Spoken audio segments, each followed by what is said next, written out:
Hello, everybody. This is your co-host, Tony Chang, and for this episode, we have prepared a summary on a few crypto projects to give you an idea of what's out there in the ecosystem.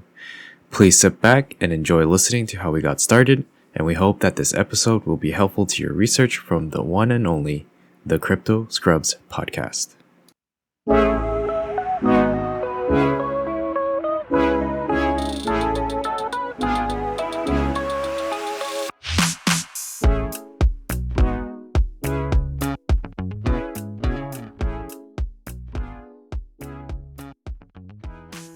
Yeah, cool. Tony's charting, ready to go. I have an alcoholic drink, trying to chill out here because market's down, everything's down, stocks, everything, all my investments just going down the drain right now. Trying not to look at it.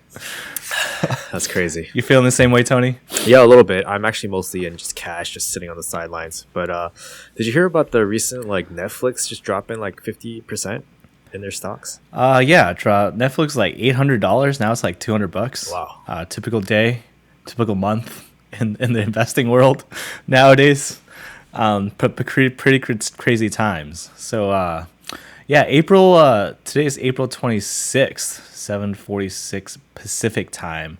We want to do episode 4 of the Crypto Scrubs podcast, focusing on trading part 2. So another reason why we're doing this, just to reiterate, we are starting from ground level, Tony and I. We don't have millions of dollars, even though at one point we could have easily gotten there. So we're starting from ground level for you listeners, taking you along with the ride with us. And other podcasts have gone big, grown to larger audiences, so they're no longer at ground level. But we're here for you and with you to prepare the mainstream and the early adopters for the next bull run. Yeah, we're definitely doing this so that we can kind of inform all the new users who want to get into this space, cryptocurrency space, and kind of helping them navigate, just like the beginnings of what to look into, what to look at for cryptocurrency. I know we're doing this right now during the bear market, or when it hits the bear market, which would be perfect for the masses. We know that we're only touching upon early adopters in today's time. So we're really looking forward to having that massive wave come in the next bull run and really kind of touch on a lot of the new users that are going to be in this space. Yeah, so whether you're listening to us in almost real time or way in the future, we welcome you with open arms into our journey. And by that time, I don't know where Tony and I will be, but hopefully this podcast will help you in whatever journey and step you're taking in the cryptocurrency journey and rabbit hole and discovery. And it's going to be a wild ride. Oh, yeah, definitely wild. No matter where you are.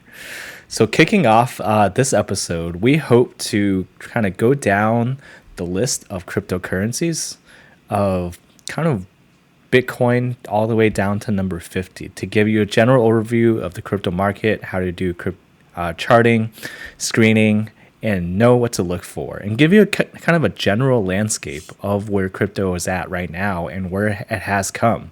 Because no matter what hype, what technology there is, I think the core of crypto right now is to make money. I think that technology is important, but I think 90% of people go into crypto to make money. And if they're saying they're not, they're probably lying. That's very true. I think everyone's really invested in a lot of these stories and new projects that are coming out every year. Every bull run, there's something new about the space. But at the end of the day, all these new technologies, all these new projects like NFTs, DeFi, is all about money. It's ultimately understanding how these money flows around and how to gain profits from, gain alpha from these new projects. Yeah, so a couple of resources we're pulling up right now. One is coinmarketcap.com. It's going to be a list of your top cryptocurrencies ranked by market capitalization, basically how valuable they are. Down the list, I think it goes down to like a few thousand cryptocurrencies, but we're not going to go that far this episode. They're probably not going to matter after you get to over 100 Yeah. or so right now.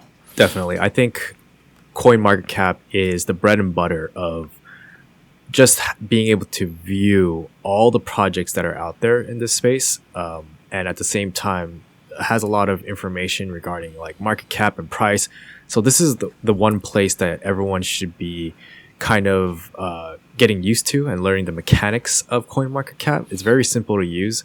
It's just one website with a list of coins, with a lot of information. They've been adding a lot of ton of new categories, new things on the website, which I've never seen before in like 5 years ago.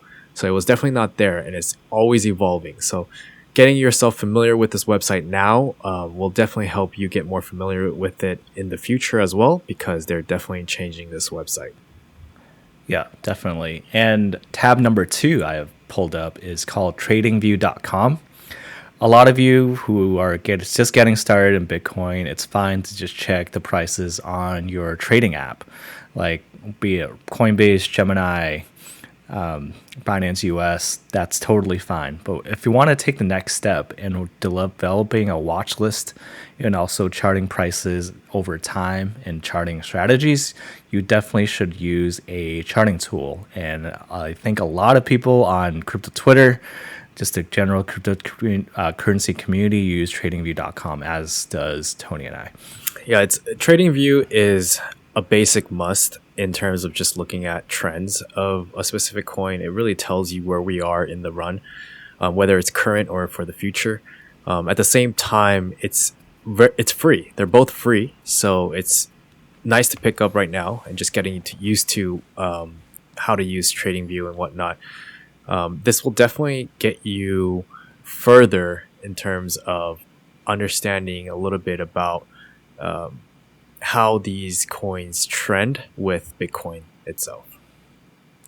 So without further ado, let's jump right in to coinmarketcap.com. Once you open it up, you're going to find just a homepage of cryptocurrencies, and it says today's cryptocurrencies prices by market cap. And at the very top, you're going to see the total market cap and also a volume and what's called the BTC dominance. But the main thing we're going to focus on right now is called the market capitalization of the coins down the list. So market capitalization is kind of the price times the supply of each cryptocurrency. So when you do the price times the supply of each cryptocurrency, you get the total value. And that is important because when you see each price of each cryptocurrency, that doesn't mean it's an absolute value. Like Bitcoin can be $38,000. But if you see another crypto that's like $1, that doesn't mean Bitcoin is worth $38,000 more than the other crypto. You have to look at how much of each crypto supply and then multiply it by the price to understand the market cap, and that's the value of the crypto. I think that's a great way to take a look at this website. It's actually ranked by market cap, so that's kind of a important factor, being that second is the price. Price is like the second factor compared to market cap. Everything is ranked, and Bitcoin being the leader in this space based on circulating supply and price itself. I would say this is our bread and butter. We take a look at this from 1 through 10, and then from there on to all the way up to 100. So, yeah. Yeah, let's just start going down the list. So we'll take it section by section, all the way to 50, and then we'll do some highlights of some crypto projects that we think are kind of things to look out for beyond number 50. So number 1, obviously Bitcoin. Today's price, $38,375. Total market cap of $729 billion. So it also shows 24-hour change and also 7-day change. Right now, everything is red. Just like everything is bloody red. My soul right now. So going up here and just doing a scan and opening up the web page will give you an idea of how the market is doing. and also what other cryptocurrencies are doing. Now, Bitcoin is the one that you want to pay attention to because everything else, no matter what they say about this certain project is going up or down, everything is tied to Bitcoin's price right now, no matter whether you like it or not. So if Bitcoin goes down, the general market follows it. If Bitcoin goes up, the general market will follow it right now. And also, stock market wise, like it's going to be kind of tied to the stock market right now. If the stock market goes down, Bitcoin will kind of, in the general crypto space, will be kind of tethered to it. But that's kind of a recent trend. Right. Yeah. Recently, we've been seeing a lot of correlation between the crypto market and the stock market. But over time, when crypto markets are going to be more mature, we believe that there is going to be a separation, and that correlation would be a lot less than it is today. Yeah. And there's also something called the Bitcoin Dominance Index. Right now, you can actually see it on the top of CoinMarketCap. It's at 41.2%. And what that means, the market cap, the value of Bitcoin versus the entire cryptocurrency space is at 41.2%. So one crypto, Bitcoin, that's why they call Bitcoin is the king right now, because it's so dominant over versus the rest of the cryptocurrency market cap. Yeah, the real technical reason doesn't really exist why the entire market is kind of riding what the Bitcoin is doing. But what we can understand is that Bitcoin is pretty much the index for the entire crypto space.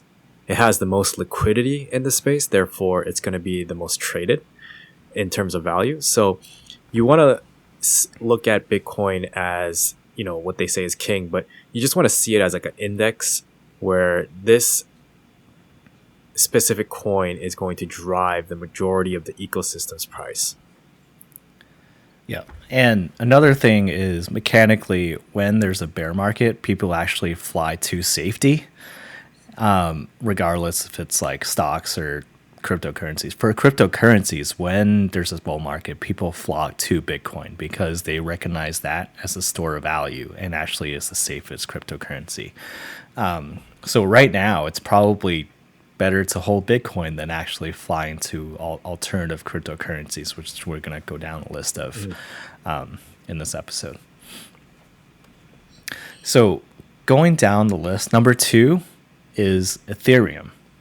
Ethereum is the largest altcoin, and altcoin is defined by, Tony?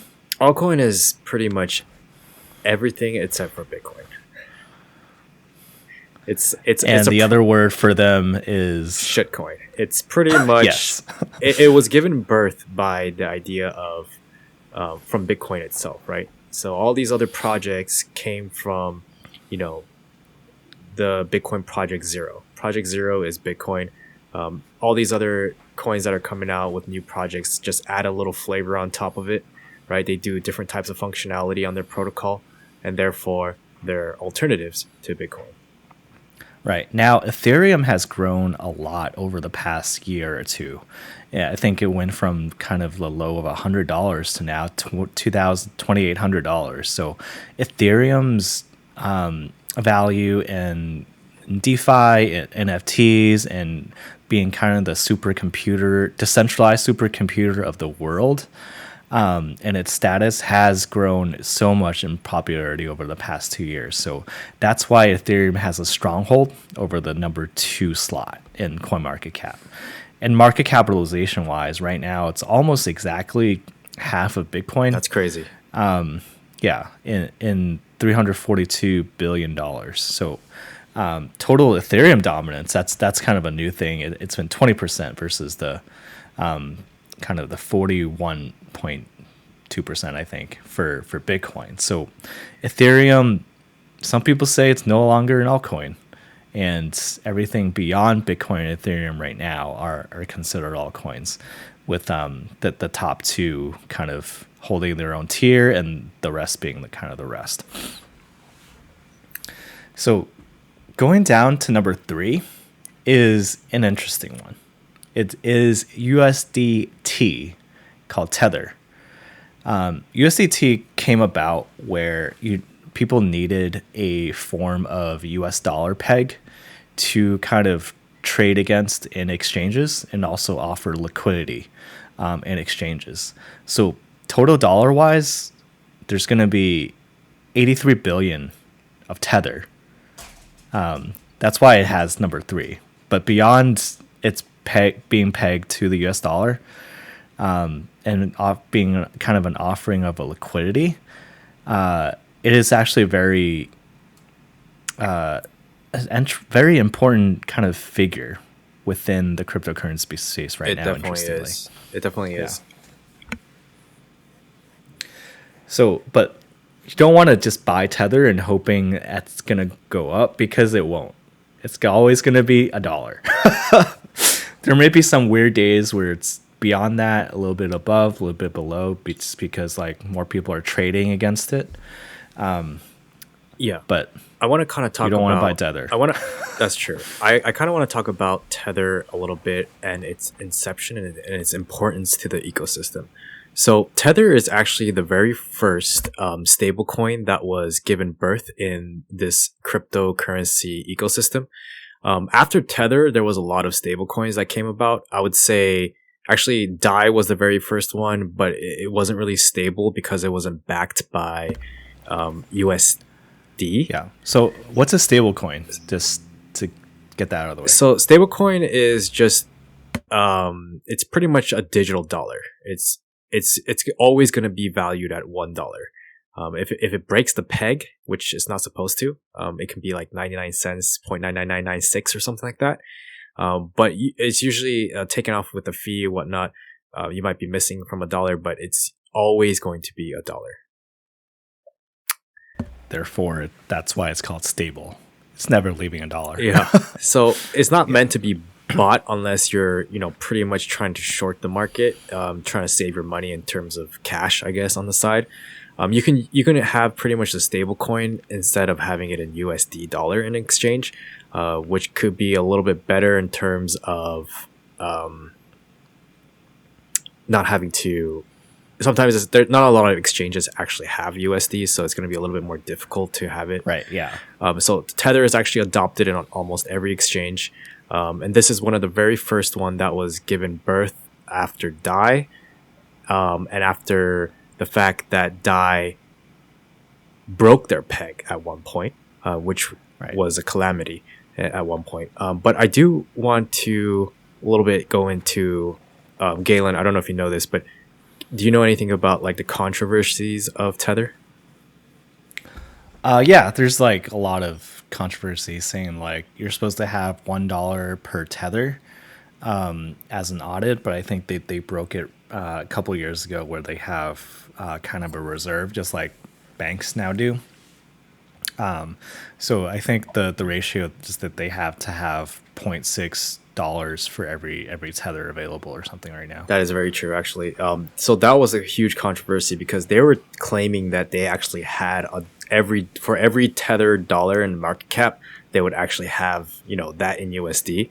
But in reality, when they actually did an audit, when they were forced to do an audit by the U.S. Treasury, they found out that they only had like 60% in collateral. Like they only had 60% of what they actually printed out. Pretty much what the banks are doing today, like fractional lending. But that was the most intense one because after that happened, a lot of people didn't really trust in USDT. A lot of people didn't hold their stablecoin in USDTs. Therefore, a lot of the competing stablecoins like USDC, made by Coinbase, was actually more reliable. Right, you're gonna see a lot of different stablecoins that are like at $1 or near $1 going down the list of CoinMarketCap. So that's why they exist. Different exchanges use different stable coins, and also they're very important to kind of the trading liquidity space for cryptocurrencies. So Tether's number 3. Keep an eye on it. Kind of know what it is, but don't buy it. Just hoping you'll make money because it's $1, because it'll always be $1. Yep. Number 4, Binance BNB. That's been interesting because Binance BNB, they made Binance Coin as just kind of a a coin that you hold on to save on fees for the Binance exchange. But now it's risen all the way up to number 4 in CoinMarketCap, which is nuts. Do you remember what rank it used to be at the very beginning of the year? It was like, at the beginning of the year, this year? Or not this year, it was last up there. year. Like Before the bull run, do you remember?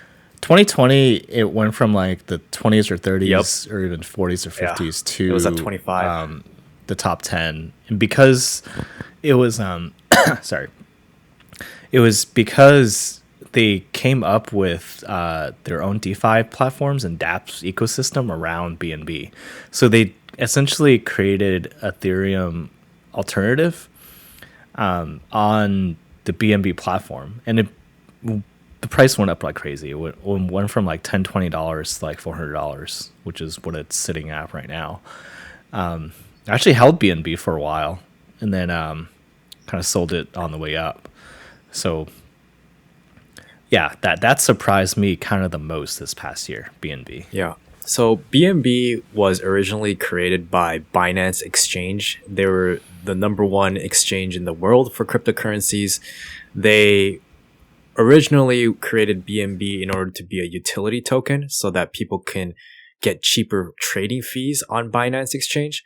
But it kind of expanded more into a bigger utility usage for DeFi platforms and a lot of the entire ecosystem that they were building out just on the BNB platform. So that was kind of interesting. The explosion in price actually happened in this bull run. They were actually ranked like somewhere in 25. Each one was going for maybe at the very beginning $25 per BNB. And it's pretty much exploded all the way up to like $500 or now at $389, but still ranked at number 4. Yeah, that caught me off guard. I actually bought in I held it when it was like $20 to $40 and was like, oh, that's double. That's good enough. And then I bought back in at $200 because it was like getting so much traction on the DeFi platform that I held it to like $400. So that's the history around that. Well, one more thing actually. Their token, they created something called token burn. They were the very first ones to burn tokens, reducing the circulation of BNB. Therefore, the price will pretty much go up no matter how long you hold it. Right, and their reasoning for the token burn was kind of giving back holders of BNB more value over time. Kind of like a share buyback. Yeah. If you guys know stocks. So BNB, really surprising this past year. Number 4. We'll see if it holds though.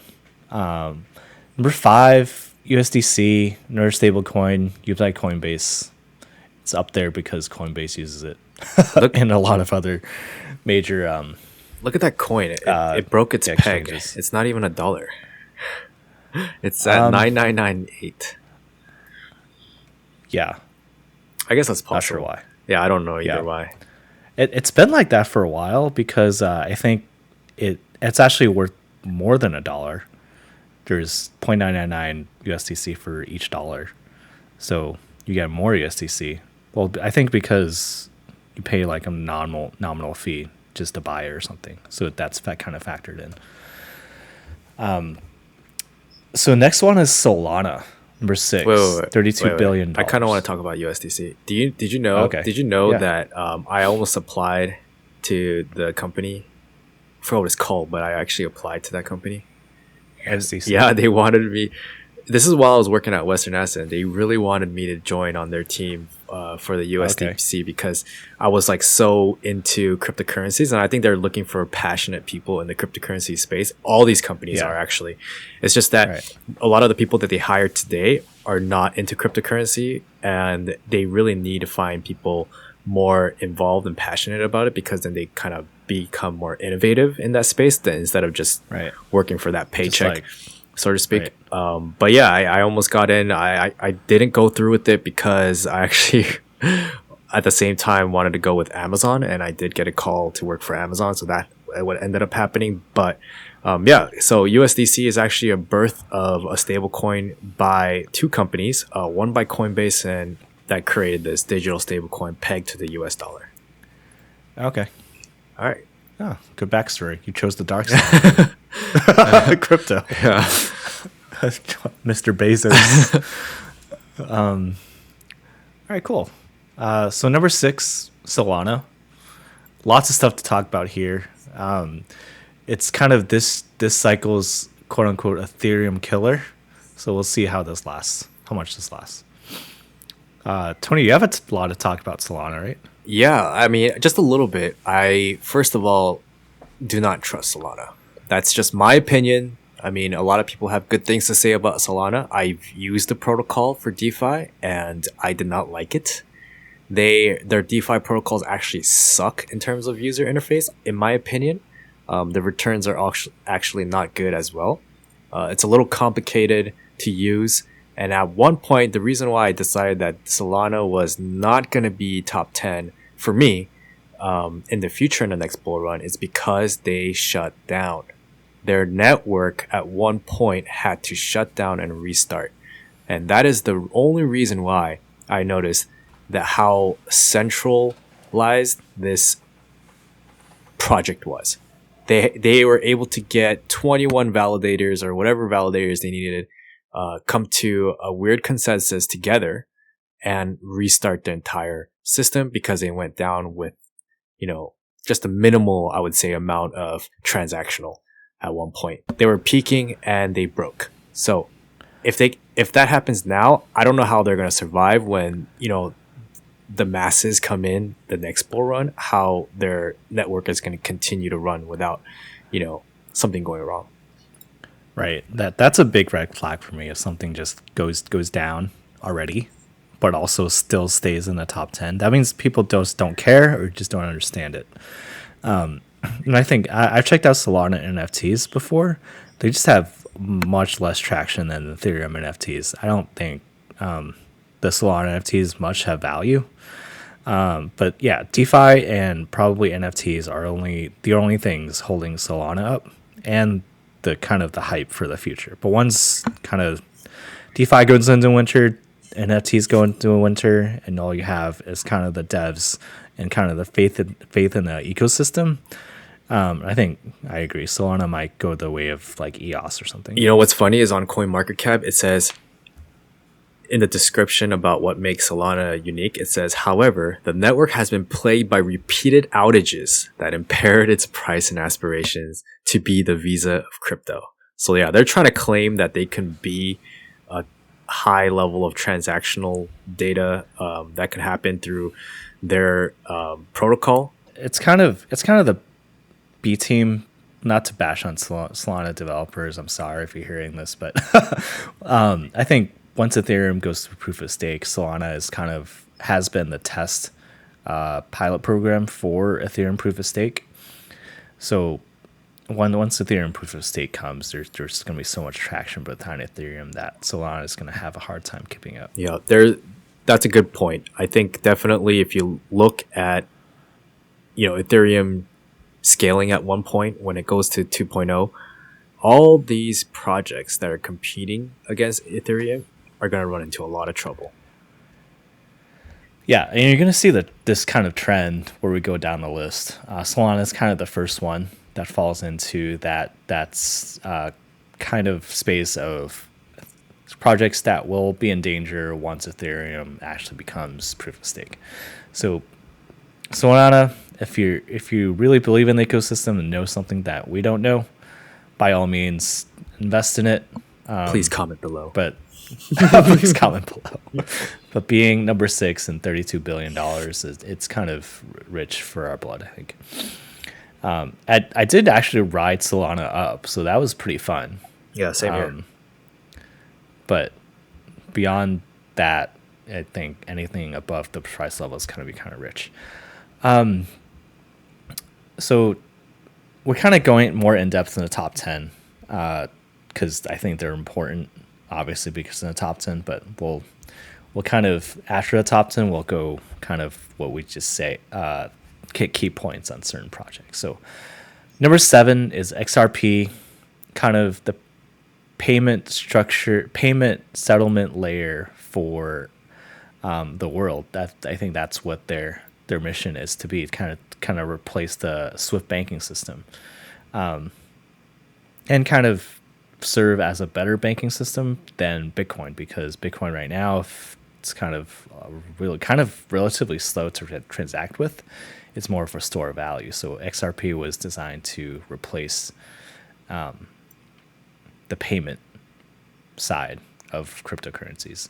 So XRP is interesting because it's not really, people say it's not really decentralized because it's controlled by Ripple, which is actually a company based in, I think they're in San Francisco or something. But Brad Garlinghouse, they have a CEO that manages the cryptocurrency, and sitting right now, number 7, $31 billion at 65 cents. Kind of high. It definitely is. It definitely is. So they pretty much abandoned XRP. So at the very beginning of XRP, they created XRP just to kind of like test its technology, but at the same time they wanted to use their technology to work with banking and, pretty much, like you said, replace the Swift system. But I'm not sure, they ran into a lot of trouble creating XRP because it was like a labeled as unregistered security, and therefore, because of XRP, they've been having a lot of trouble working with banks and trying to have their technology adopted. Yeah, and they got sued by the SEC this past year. They actually won the case. SEC lost that case, but just all the controversy surrounding it, and also like there hasn't been too much progress around XRP. But there is a very strong following for XRP on Twitter community. The XRP just army. Because XRP army on Twitter, you don't want to mess with them. So a lot of like hodlers for XRP, but honestly, like I'd much rather have Bitcoin over XRP. Like there's so much Bitcoin has to offer. I just don't get why people are investing in XRP other than just how cheap it is. Maybe it looks cheap because it's 65 cents, but the market cap, again, it's the 7th most expensive cryptocurrency. Yeah. I think, beyond like it looking cheap and also its promise of replacing the Swift banking system, which I don't think is going to happen. Beyond that, I don't think it's too much gotten into it. We sound very negative on some of these projects because they're in the top 10, guys, and they don't have too much going for them. So want to make that really clear. Only invest in projects that have real projects that you're excited about and you actually understand and use. Too many people go into projects, don't understand it, see it's kind of cheap, see a lot of people on board on Twitter, it's kind of buy into it. But that's not how good long-term investing in crypto projects go. Yeah. And what I mean by XRP was abandoned by the company, I mean there's like no use case for XRP as of today. There is no reason why you should ever buy XRP because you can't use it for anything. It has no benefit of using XRP. It's kind of almost turning into a meme coin where you just kind of have it for fun at this point. There's really, it offers nothing as for the retail buyers.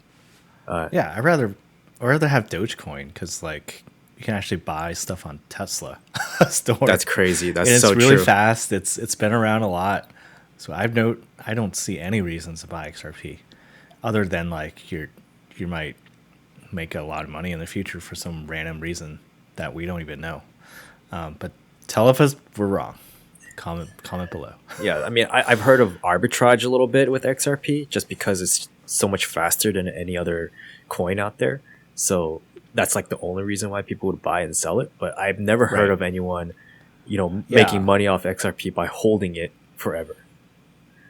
Because it's been around for so long, I think people are used to it. It's actually pretty big in Korea as an arbitrage thing. So, I don't know. Let's move away from XRP. I think we talked about it for like 10 minutes. That's something we don't care about. Terra Luna, very recent mover into the top 10.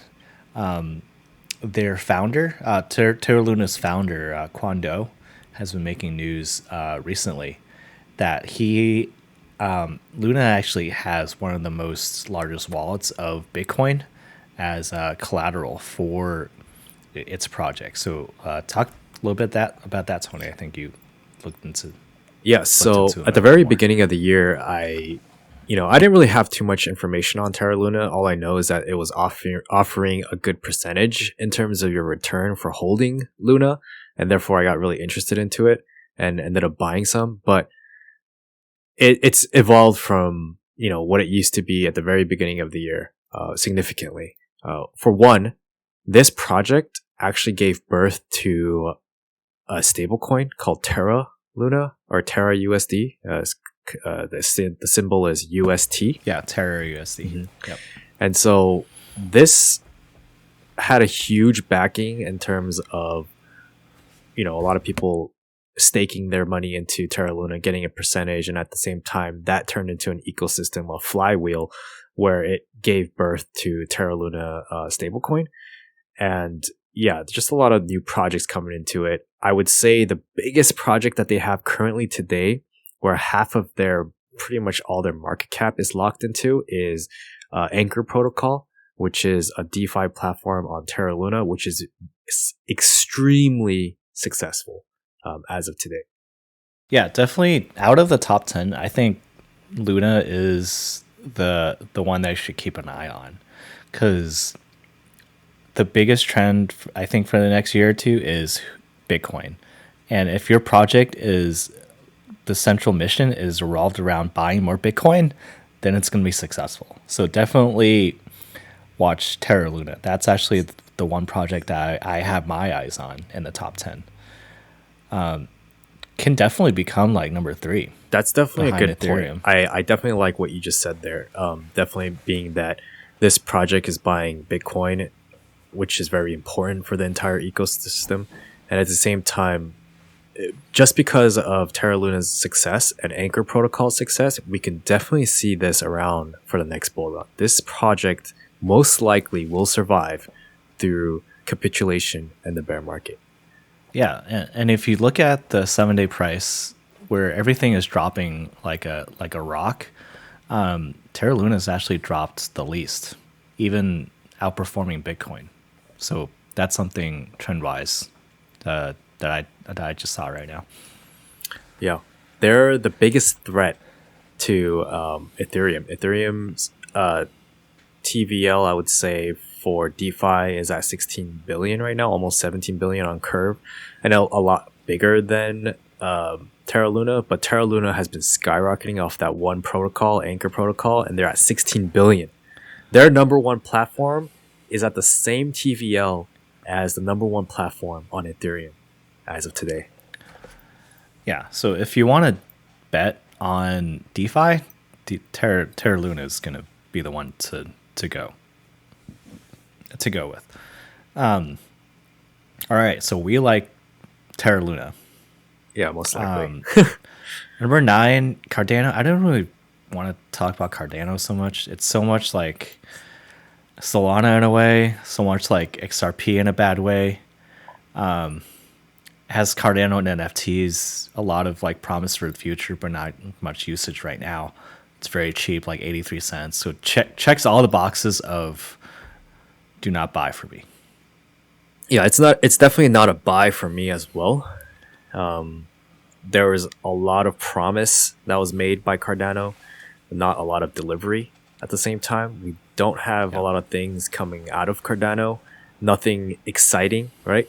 In terms of like new projects that came out, like NFTs, ICOs, and DeFi, all originally came from Ethereum, and then maybe onboarded to new projects, new layer ones like Terra Luna and stuff like that, and AVAX. But Cardano has nothing new, right? It just pretty much copies what Ethereum already has, just makes it a little better in terms of transactions, and just adds a little more flavor to it, saying that it has like universities backing the technologies. But it's come nowhere as of 2022, and therefore there's just a lot of emotional attachment with Cardano, and I think that's probably the worst way to invest in a project and stay away.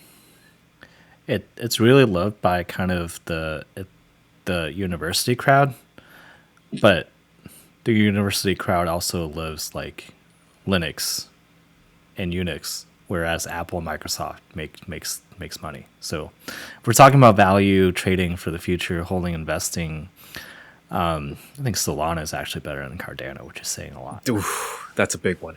Actually, that's a big blow, but that's very true right now as of today, right? It's number 9. I mean, Solana's number 6. We can see how much there was growth in Solana over Cardano. So Right. that's something to say.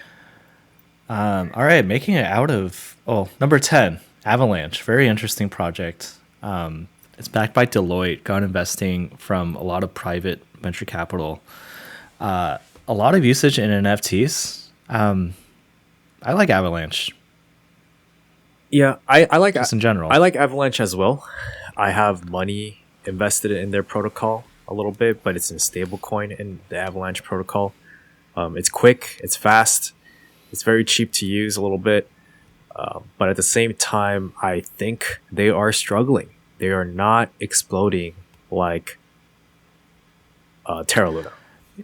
Yeah, I think, well, Terra Luna just bought Bitcoin, and you can't go wrong with that. But other NFT projects, especially during this down cycle, everyone's going to have problem because if you see like just on the news, like growth companies have been hit hard recently because of the kind of funding and easy capital days are over because the Federal Reserve just raising interest rates. So Avalanche, because of the funding that they got from the private seeds, that money is kind of running out. So it's kind of a danger. But the product itself and the momentum this past year, it's been really good for the project. So I think another one to keep an eye on. But again, kind of the investing environment is changing rapidly, and that's affecting Avalanche right now. Yeah, definitely. I think that's a great way to put it. At the same time, you want to understand that Avalanche has been able to integrate their protocol to a lot of the top platforms like Curve, which is a big DeFi one, and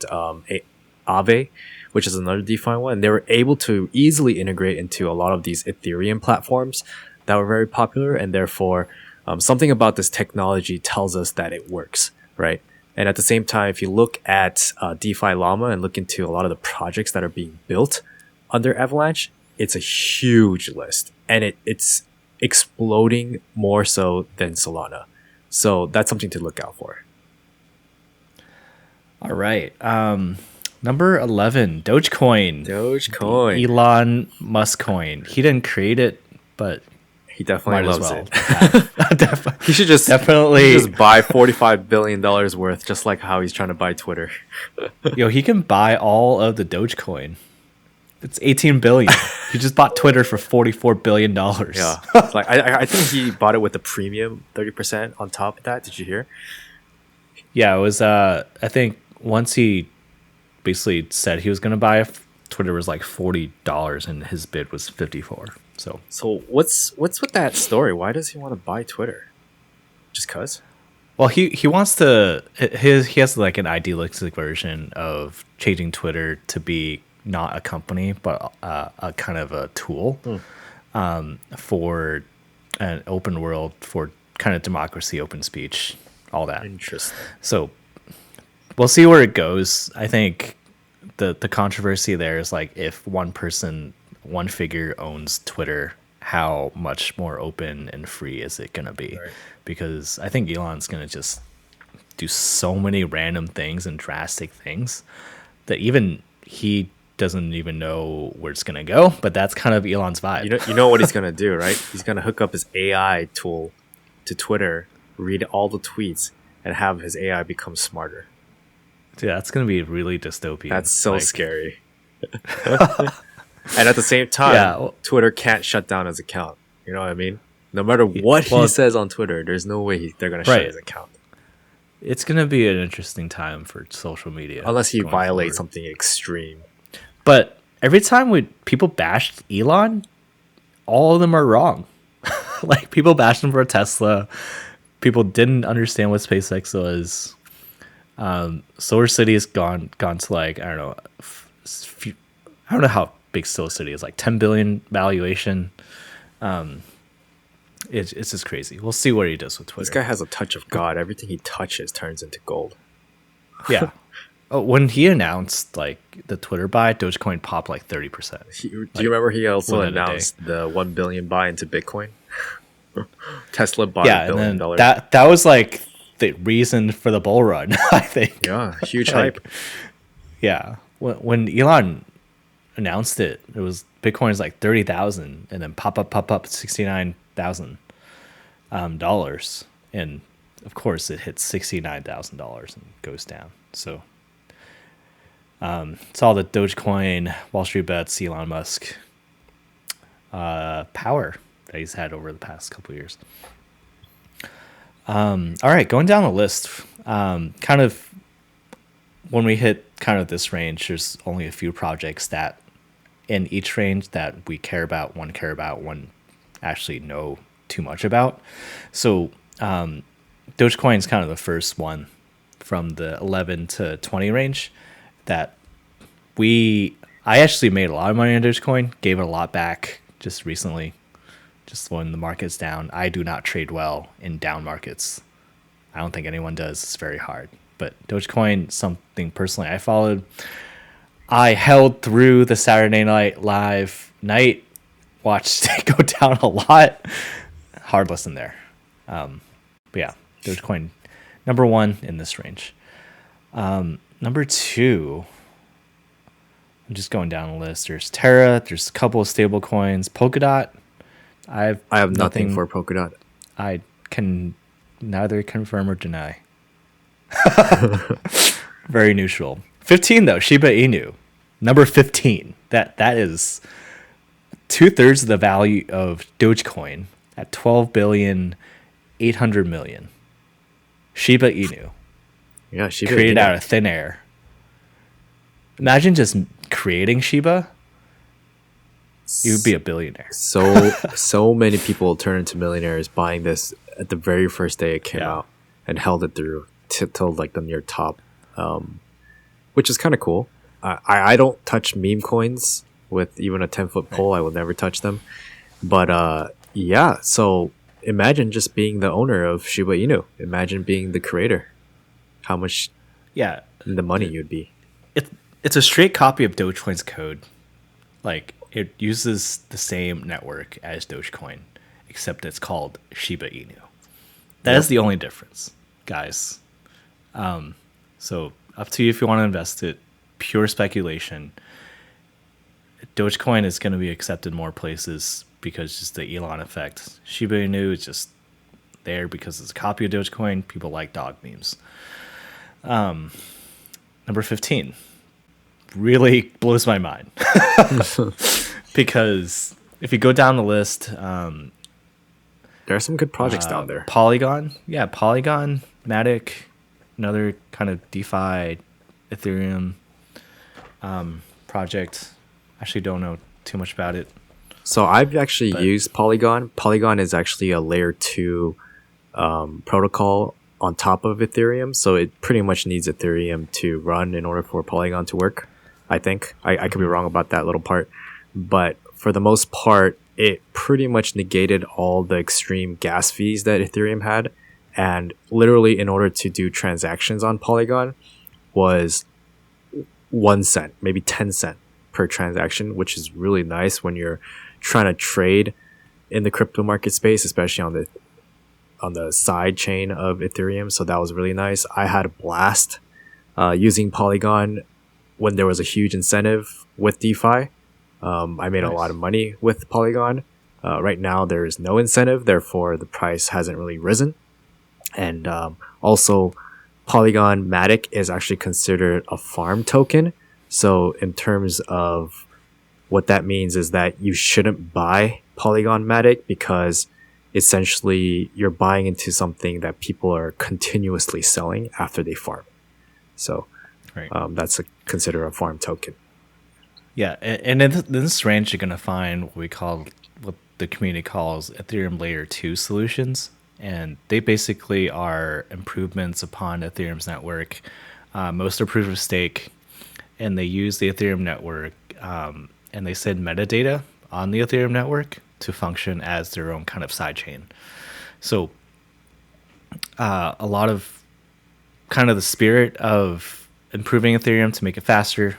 But once I think Ethereum goes to proof of stake, a lot of these kind of layer 2 solutions may be just duplicative. Okay, Litecoin. Anything to say about Litecoin, Galen? Yeah, going down the list. Once we hit 21 to 30, the first one is Litecoin. Litecoin's been around as kind of the faster solution for Bitcoin for so long. It hit the top 10 during the past bull run, but ever since it's been kind of sitting in this 20-ish range. I don't think people just see the benefit of having both Bitcoin and Litecoin, honestly. Yeah, I guess not a lot of people are adopting it. They don't have a use for it because I guess everything else is pretty much doing what Litecoin can do. One thing I do want to talk about Litecoin is that it used to be number 3. Yeah, it was like high up there. Yeah, on Coinbase, you were only able to buy Bitcoin, Ethereum, and Litecoin. Those are the only 3 coins that you were able to buy in 2017, the very early stages. But now it's ranked 21. It hasn't really popped off in this bull run, and it's slowly continuingly dying, I think, even though it has an evaluation of almost $7 billion, which I don't know if that was there before. It's the exact copy of Bitcoin with a lot less hash rate, and also it's supposed to be faster because it just cut the block size down to like a fourth of the size. So it's faster to mine each block. It's the only difference. And so I think people saw that and didn't really buy into it. Yeah, and Litecoin hash rate is dying. It's suffering. Yeah. Not a lot of new companies are making hardware for Litecoin miners, and not a lot of people are putting them online. Therefore, the rewards have been suffering and the hash rate's been suffering. The adoption of Litecoin has actually gone down significantly, and it actually may be dangerous to be investing into Litecoin as of today. Right. Yeah, another one in this range. This is actually a pretty fun range to talk about because it's like it's all stuff we were familiar with in the past couple years. But they're in this 20 range now. They have all been like top 10 coins at one point, I think. Litecoin is top 10, Tron was top 10, Cosmos is new. Chainlink and Ethereum were top 10 when the DeFi craze was up there. Bcash was like number 2 on point. Yeah, that's very true. So that's another story. Oh my god. Bitcoin number Cash. 25. So a lot of fun in this range, but kind of highlights it's kind of stuff that was hot before. Now it's kind of just middling. Yeah. And I have a feeling these coins are not going to exist in the next bull run. I think they can come lower to the bottom 100. Yeah. Be careful because this is a telltale sign. Like top 10 coins always drop, always change. They have a hard time sticking. Bitcoin and Ethereum will always be number 1 and 2 for the near future. So kind of be careful with this range. Don't put too much money. Except for Cosmos. I like Cosmos. Definitely riding the trend of interconnected blockchains. That story. So one project to keep an eye on there, but again, very difficult investing environment to invest in like future promises and future projects right now. Yeah, definitely. I would say one of the things that came out of Cosmos is Terra Luna. So a lot of these projects actually came out of Cosmos ecosystem. And that's why I think you were saying, Adam, is very interesting to take a look at and follow. But I myself did not have any money in Cosmos just because it hasn't really picked up and popped off, because I don't think people are using Cosmos to, stake anything or have any reward system in it. It's more like a lot of the projects that are coming out of Cosmos is having more success than I think Cosmos itself. Right. Cosmos is coming out like during the down cycle. Like it kind of hit, got traction at the very top of the market. Now it's trying to develop at the down cycle, which is very hard to do. But going down the list, number 29, I want to highlight Apecoin. Very recent. I think came out literally like 3 weeks ago or something. Now it came out around like $19. Now it's doubled 2-3 weeks. If you held it, made a pretty nice chunk of change there. Only green, it's up 20%. It's the only green, literally the only green coin in the top 100. Yeah. Next one is Kyber, which is iron. It's random. Number 82, but only major project that's up. And it has traction because of Bored Ape Yacht Club. So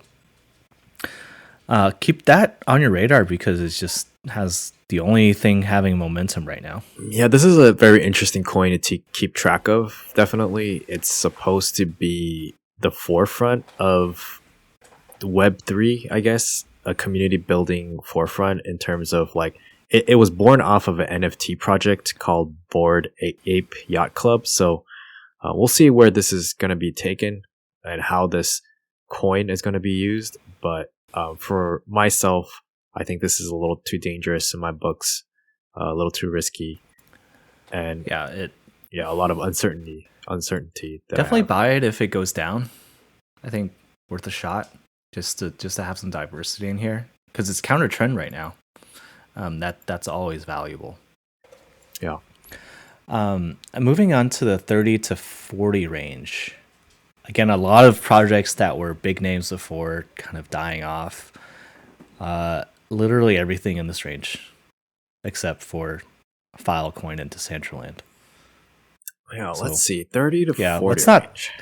Let's not go too much into it because we can spend a whole episodes covering like the history of where these coins were. Yeah, but now since like they're kind of dying off, let's not go much into it. True. But you have Stellar, Algorand, ETC, Ethereum Classic, Monero, Hedera Hashgraph, Flow, ICP, EOS, Axie Infinity, Flow.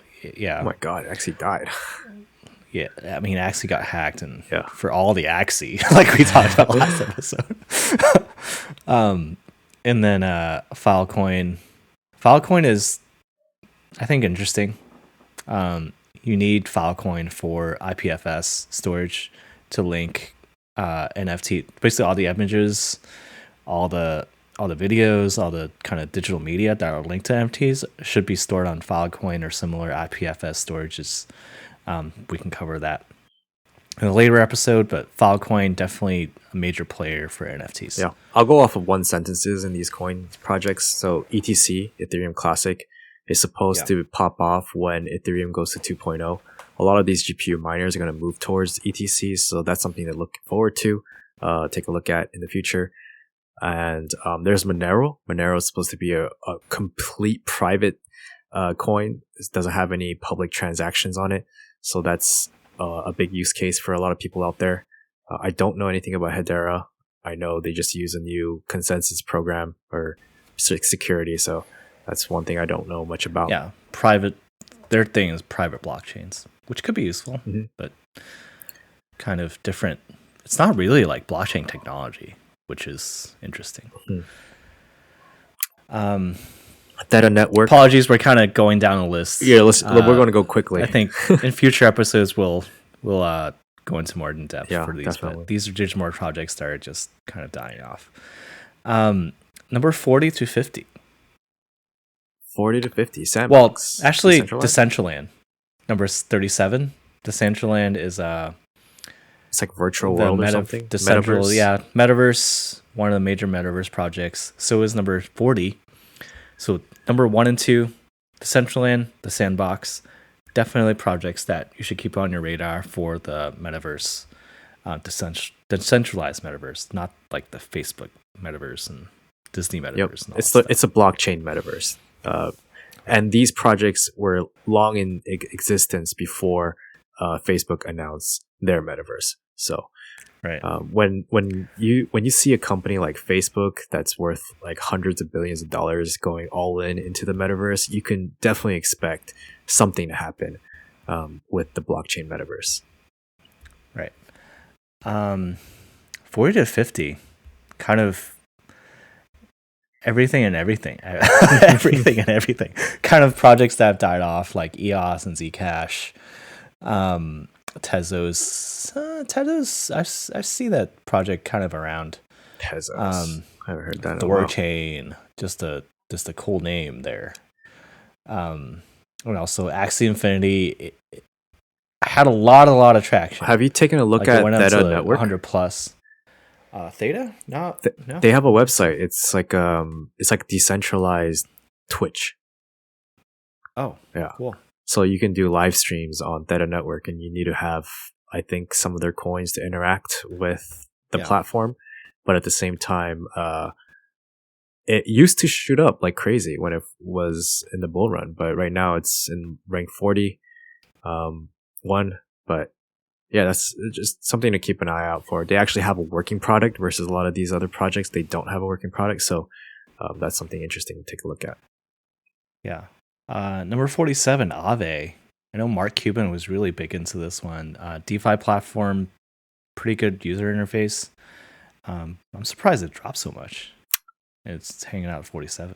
Yeah, it was so expensive to own Aave. It's the only reason why you would buy Aave and hold it. It's because you want some type of control in their governance project. So like, you make all the decision factors in terms like voting. You get to vote on their protocol, like what changes and what doesn't.